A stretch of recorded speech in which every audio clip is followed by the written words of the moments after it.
Test 3. This is the IELTS listening test. You will hear a number of different recordings and you will have to answer questions on what you hear. There will be time for you to read the instructions and questions and you will have a chance to check your work. All the recordings will be played once only. The test is in 4 parts. At the end of the test, you will be given 10 minutes to transfer your answers to the answer sheet. Now turn to Part 1.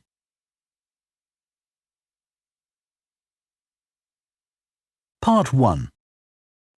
You will hear a woman phoning to ask about a summer cycling camp for her young son who is called Charlie.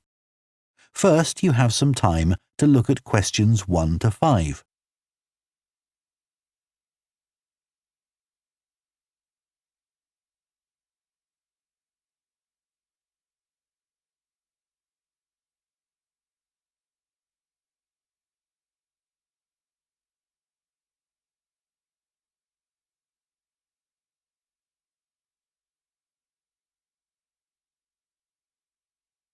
Now listen carefully and answer questions 1 to 5.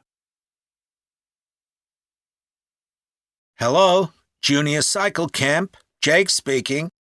Hi, I'm calling for some information about the cycle camp.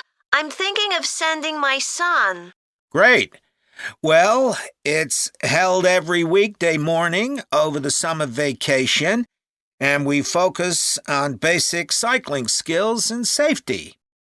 We have 8 levels for children from 3 years upwards. How old's your son? Charlie? He's 7. He can ride a bike, but he needs a little more training before he's safe to go on the road. He'd probably be best in level 5. They start off practicing on the site here, and we aim to get them riding on the road. But first, they're taken to ride in the park, away from the traffic. Right. And can you tell me a bit about the instructors? Well, all our staff wear different colored shirts. So we have 3 supervisors, and they have red shirts. They support the instructors, and they also stand in for me if I'm not around. Then the instructors themselves are in blue shirts, and one of these is responsible for each class. Okay. In order to be accepted, all our instructors have to submit a reference from someone who's seen them work with children. Like if they've worked as a babysitter, for example. Then they have to complete our training course, including how to do lesson plans and generally care for the well-being of the kids in their class. They do a great job, I have to say. Right. And tell me a bit about the classes. What size will Charlie's class be? We have a limit of 8 children in each class, so their instructor really gets to know them well. They're out riding most of the time, but they have quiet times too, where their instructor might tell them a story that's got something to do with cycling, or get them to play a game together. It's a lot of fun. It must be. Now, what happens if there's rain? Do the classes still run? Oh, yes. We don't let that put us off. We just put on our waterproofs and keep cycling. Before you hear the rest of the conversation, you have some time to look at questions 6 to 10.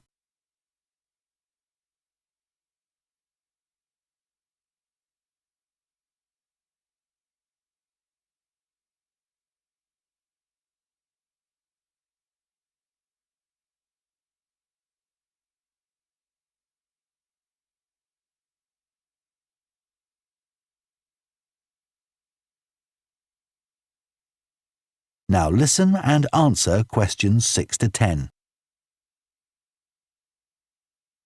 And is there anything special Charlie should bring along with him? Well, maybe some spare clothes, especially if the weather's not so good. And a snack for break time?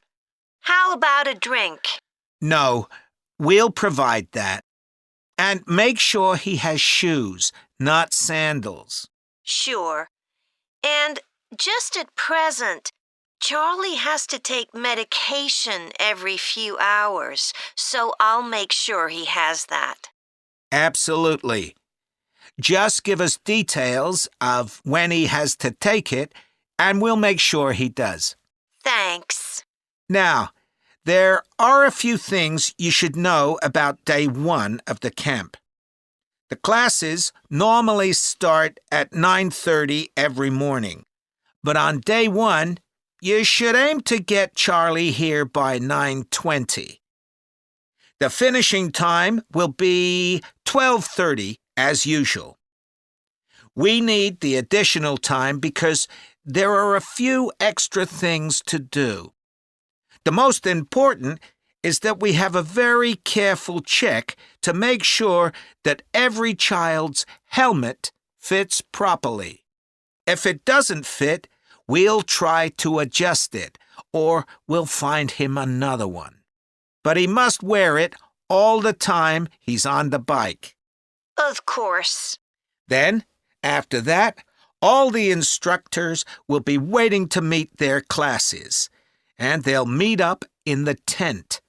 You can't miss it, and each instructor will take their class away and get started. Okay, well, that all sounds good. Now, can you tell me how much the camp costs a week? $199. We've managed to keep the price more or less the same as last year. It was $190 then. But the places are filling up quite quickly. Right. Okay, well, I'd like to book for the... That is the end of part 1. You now have half a minute to check your answers to part 1.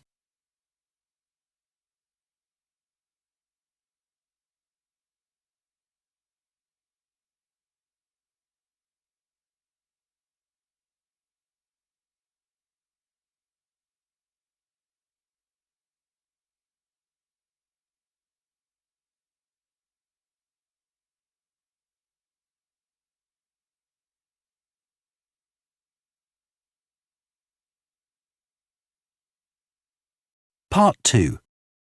You will hear a recruitment officer called Megan Baker giving a talk at a jobs fair about opportunities for those interested in the food and agriculture sectors. First, you have some time to look at questions 11 to 14.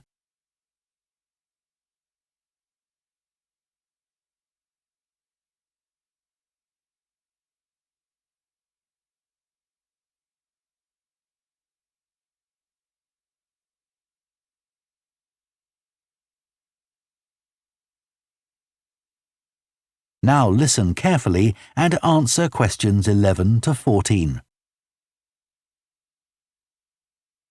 Hello everyone, my name's Megan Baker and I'm a recruitment consultant at AVT Recruitment Specialists.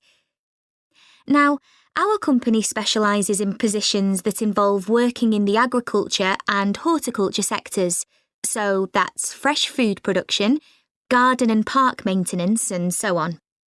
And these sectors do provide some very special career opportunities. For a start, they often offer opportunities for those who don't want to be stuck with a 40-hour week, but need to juggle work with other responsibilities, such as childcare. And this is very important for many of our recruits. Some people like working in a rural setting, surrounded by plants and trees instead of buildings, although we can't guarantee that. But there are certainly health benefits, especially in jobs where you're not sitting all day looking at a screen, a big plus for many people. Salaries can sometimes be good too, although there's a lot of variety here. And you may have the opportunity in some types of jobs for travel overseas, although that obviously depends on the job, and not everyone is keen to do it. Of course, working outdoors does have its challenges. It's fine in summer, but can be extremely unpleasant when it's cold and windy. You may need to be pretty fit for some jobs, though with modern technology, that's not as important as it once was. And standards of health and safety are much higher now than they used to be, so there are fewer work-related accidents. But if you like a lively city environment surrounded by lots of people, these jobs are probably not for you. They're often in pretty remote areas. And some people worry about finding a suitable place to live, but in our experience, this usually turns out fine.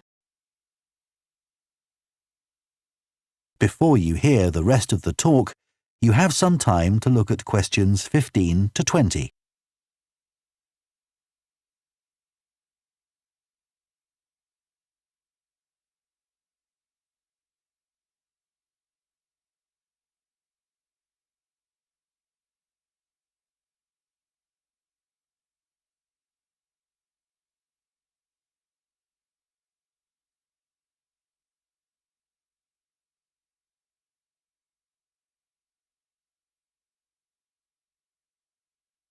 Now listen and answer questions 15 to 20.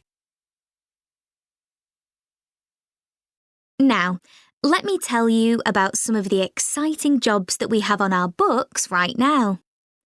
One is for a fresh food commercial manager.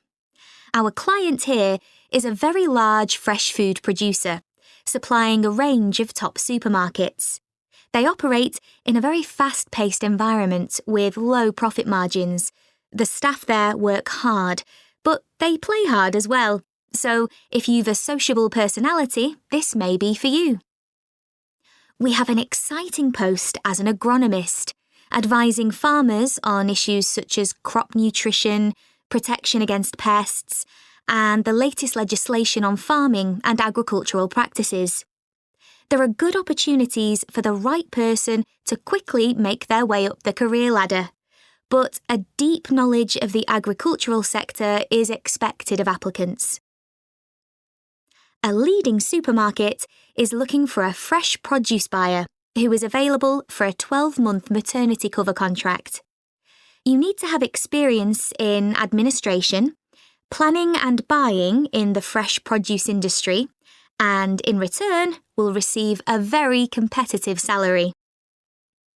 We have also received a request for a sales manager for a chain of garden centres. You will be visiting centres in the region to ensure their high levels of customer service are maintained. This post is only suitable for someone who is prepared to live in the region. There is also a vacancy for a tree technician to carry out tree cutting, forestry and conservation work. Candidates must have a clean driving licence and have training in safety procedures. A year's experience would be preferred, but the company might be prepared to consider someone who has just completed an appropriate training course. Finally, we have a position for a farm worker. This will involve a wide range of farm duties, including crop sowing and harvesting, machine maintenance, and animal care. Perks of the job include the possibility of renting a small cottage on the estate and the chance to earn a competitive salary. A driving licence and tractor driving experience are essential. That is the end of Part 2. You now have half a minute to check your answers to Part 2.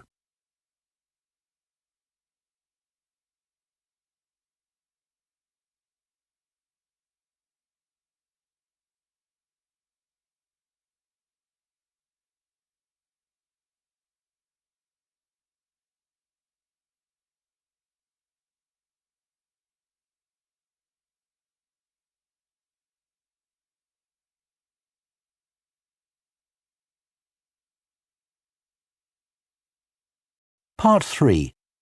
You will hear two food science students called Adam and Rosie starting to plan their presentation on diet and obesity.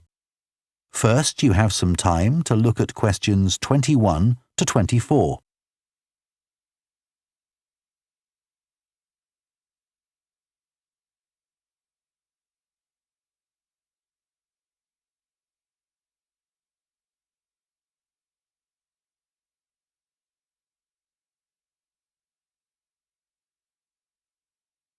Now listen carefully and answer questions 21 to 24.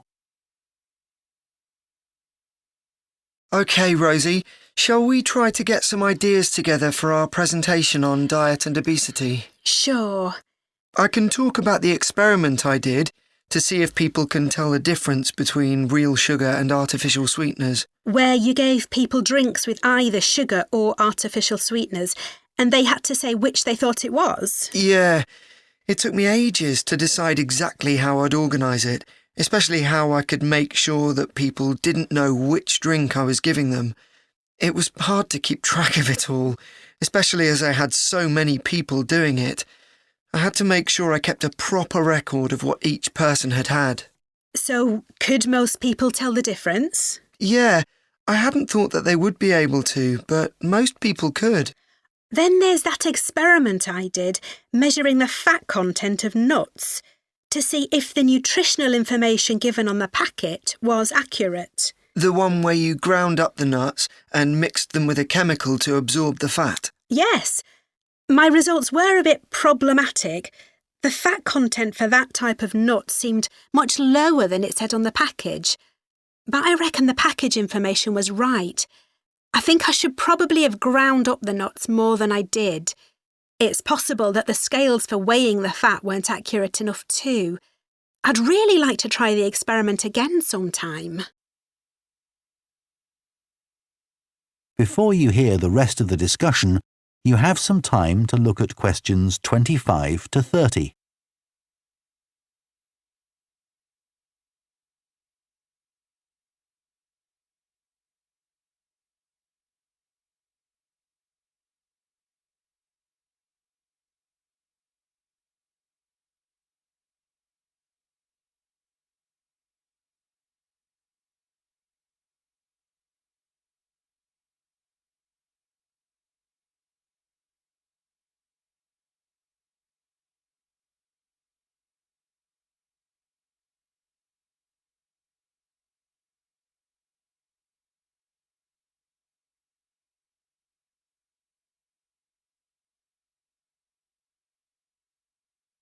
Now listen and answer questions 25 to 30. So, what can we say about helping people to lose weight? There's a lot we could say about what restaurants could do to reduce obesity. I read that the items at the start of a menu and the items at the end of a menu are much more likely to be chosen than the items in the middle. So, if you put the low-calorie items at the beginning and end of the menu, people will probably go for the food with fewer calories without even realising what they're doing. I think food manufacturers could do more to encourage healthy eating. How? Well, when manufacturers put calorie counts of a food on the label, they're sometimes really confusing, and I suspect they do it on purpose, because food that's high in calories tastes better, and so they'll sell more. Yeah, so if you look at the amount of calories in a pizza, they'll give you the calories per quarter pizza, and you think, oh, that's not too bad. But who's going to eat a quarter pizza? Exactly. I suppose another approach to this problem is to get people to exercise more. Right. In England, the current guidelines offer at least 30 minutes of brisk walking 5 days a week. Now, when you ask them, about 40% of men and 30% of women say they do this. But when you objectively measure the amount of walking they do with motion sensors, you find that only 6% of men and 4% of women do the recommended amount of exercise. So you can see why obesity is growing. So how can people be encouraged to take more exercise? Well, For example, think of the location of stairs in a train station. If people reach the stairs before they reach the escalator when they're leaving the station, they're more likely to take the stairs. And if you increase the width of the stairs, you'll get more people using them at the same time. It's an unconscious process and influenced by minor modifications in their environment. Right. And it might not be a big change, but if it happens every day, it all adds up. Yes, but actually, I'm not sure if we should be talking about exercise in our presentation. Well, we've done quite a bit of reading about it.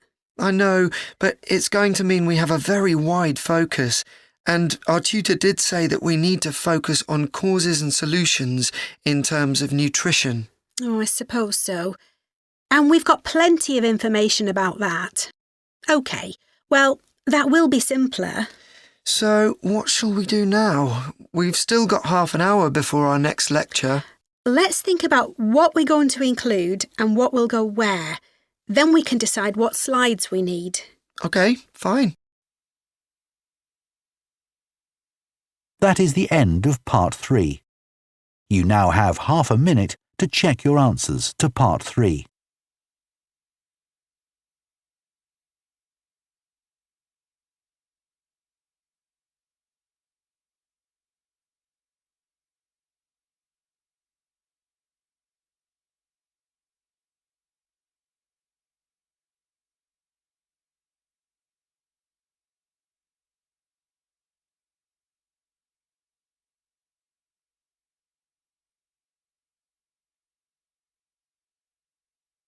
Part 4.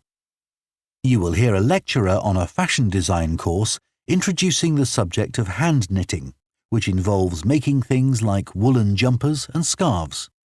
First, you have some time to look at questions 31 to 40.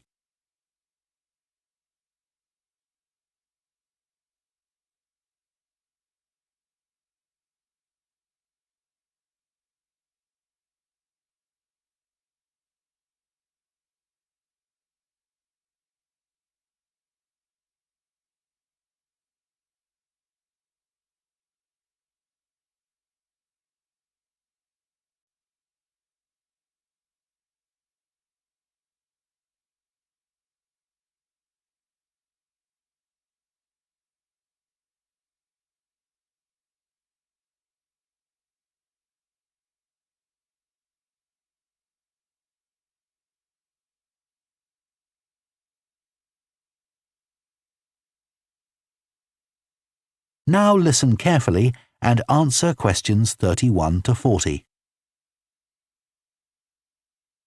Good morning, everyone. So today we're going to look at an important creative activity, and that's hand knitting. Ancient knitted garments have been found in many different countries, showing that knitting is a global activity with a long history. When someone says the word knitting, we might well picture an elderly person, a grandmother perhaps, sitting by the fire knitting garments for themselves or other members of the family. It's a homely image, but one that may lead you to feel that knitting is an activity of the past.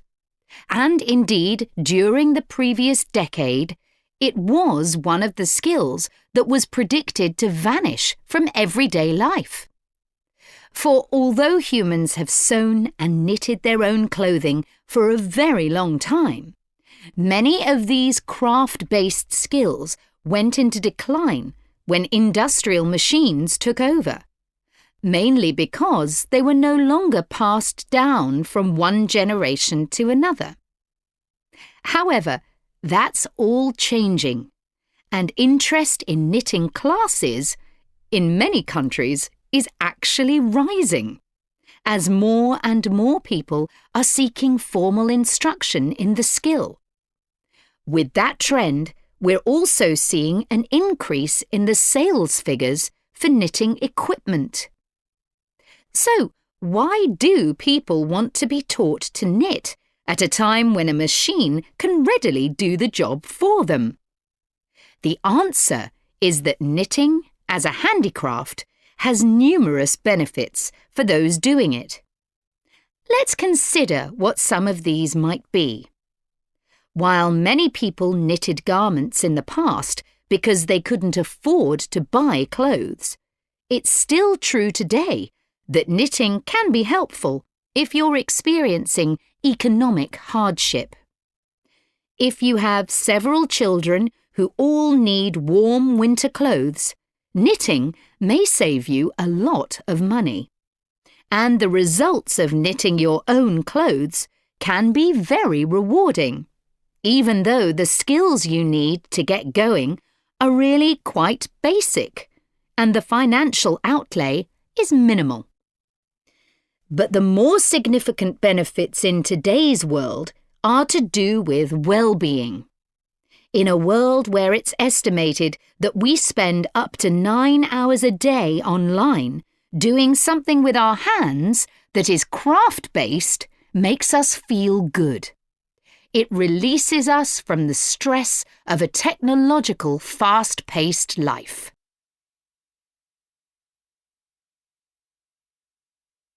Now, let's look back a bit to early knitting activities. In fact, no one really knows when knitting first began. But archaeological remains have disclosed plenty of information for us to think about. One of the interesting things about knitting is that the earliest pieces of clothing that have been found suggest that most of the items produced were round rather than flat. Discoveries from the 3rd and 4th centuries in Egypt show that things like socks and gloves that were needed to keep hands and feet warm were knitted in one piece using 4 or 5 needles. That's very different from most knitting patterns today, which only require 2. What's more, the very first needles people used were hand-carved out of wood and other natural materials, like bone, whereas today's needles are largely made of steel or plastic and make that characteristic clicking sound when someone's using them. Ancient people knitted using yarns made from linen, hemp, cotton and wool, and these were often very rough on the skin. The spinning wheel, which allowed people to make finer yarns and produce much greater quantities of them, led to the dominance of wool in the knitting industry, often favoured for its warmth. Another interesting fact about knitting is that because it was practised in so many parts of the world, for so many purposes, regional differences in style developed. This visual identity has allowed researchers to match bits of knitted clothing that have been unearthed over time to the region from which the wearer came, or the job that he or she did. As I've mentioned, knitting offered people from poor communities a way of making extra money while doing other tasks. For many centuries, it seems, men, women and children took every opportunity to knit, for example, while watching over sheep, walking to market, or riding in boats. So, let's move on to take... That is the end of Part 4. You now have 1 minute to check your answers to Part 4.